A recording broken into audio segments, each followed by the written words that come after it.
When in my 20s I came out as lesbian to my parents, I became an object of their disgust.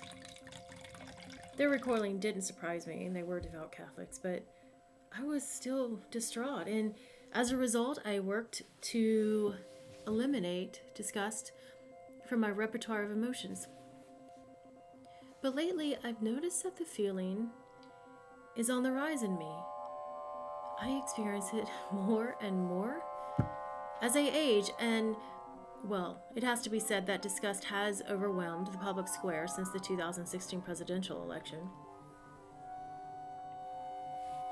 Researchers have identified three domains of disgust: moral, sexual, and pathogenic. Common to all three is the fear of contagion. Now, some might overlap with the other.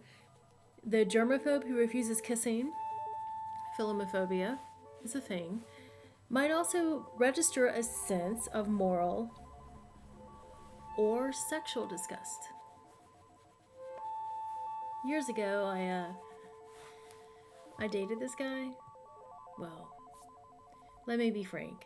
I tried to bed a man who suffered from philomophobia. In retrospect, it's difficult to explain how desirous I was of this man, considering that his avoidance of kissing would have been a serious impediment to my own sexual arousal. In my 20s, I had a girlfriend. She was a sensational kisser. Sometimes she would hold my face with her hands so I couldn't turn away, and she would kiss me with great force. "I'm fucking your mouth," she would say. Nowadays, perhaps because of that practice, sometimes when I'm having sex, sometimes, I can have an orgasm just by kissing. Which brings me to the question, rather emphatically, why would I have sex with a man who didn't like to kiss?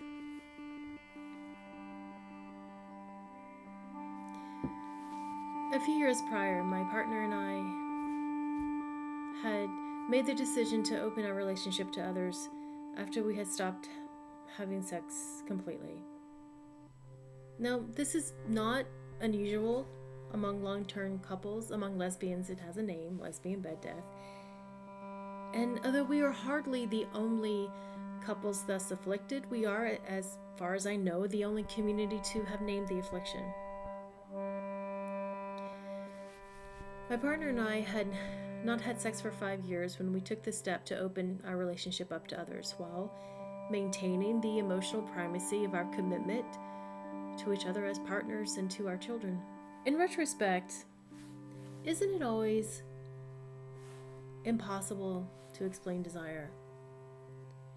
The guy that I was trying to bed, he played hard to get, extremely so, which served as its very own, very effective form of arousal.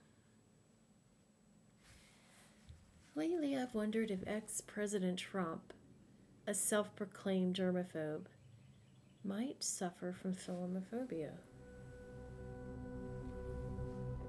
I've also wondered if this guy I was pursuing might have had a type of sexual disgust, as it served as a kind of roadblock in his pursuit of women. I say kind of roadblock. I mean, he was reasonably sexually successful, having been married 4 times and he was married 4 times and having fathered 3 children. So I guess in other words, it wasn't a serious impediment for him or for the women in his life.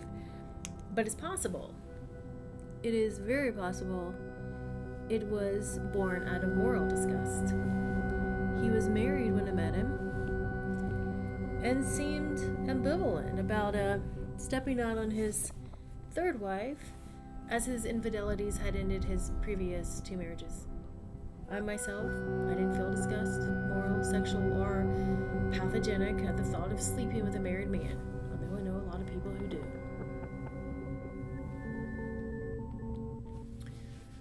As of 2017, we'd never had a president or a political party that so frequently articulated feelings of disgust for so many. Disgust is a challenge to the concept of universal equality, which, imperfectly realized in this country, is still held to wide acclaim by its citizens. The man that I tried to date, he was a practicing Catholic who had spent most of his adult life in the military.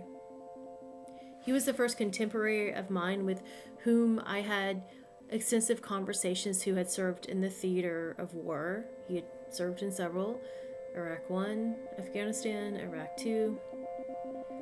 I was impressed by this. Stunned, actually. But not in this gushing fangirl kind of way. While an active soldier, he was part of this army infantry that parachuted into war zones. He had shot at people he'd been shot at. I found it nearly impossible to reconcile these last bit of information with my experience of him, which I believe is the definition of cognitive dissonance. Once in an email conversation, he shared with me how to evade being shot and killed. It involved moving to a count of 3. 1, I am up. 2, he sees me. 3, I am down. I am up. He sees me. I am down. I was grateful to learn this information for 2 reasons. 1, because this dodging of bullets had been an essential part of his life, and his willingness to share it with me made our tenuous connection seem more intimate. And 2, because I sensed that in some unnameable American future, I might need this skill.